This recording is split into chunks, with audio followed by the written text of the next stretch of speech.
সম্মানিত দর্শক, আপনার বয়স বাড়ছে এবং আপনার রক্তচাপ নীরবে বেড়ে যাচ্ছে।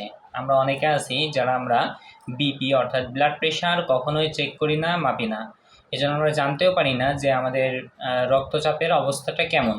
প্রিয় দর্শক, জেনে রাখুন, বয়স যখন বৃদ্ধি পায় সাধারণত বর্তমান কন্ডিশনে 30 এবং আগে ছিল 40। তো 30-এর উপরে বয়স বৃদ্ধি পেলে বেশিরভাগ ক্ষেত্রেই এসটিএন অর্থাৎ হাইপার টেনশনের ঝুঁকি বেড়ে যাচ্ছে।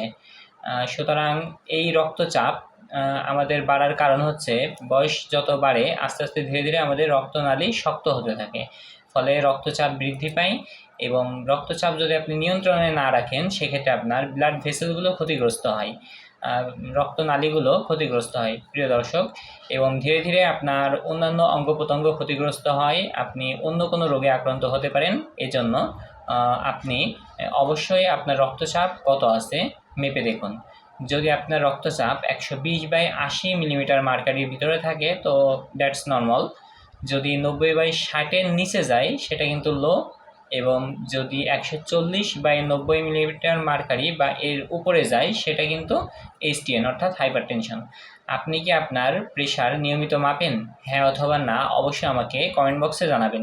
ভিডিওটি এ পর্যন্তই। সকলে সুস্থ থাকুন, ভালো থাকুন, আমার সাথেই থাকুন। আল্লাহ হাফেজ।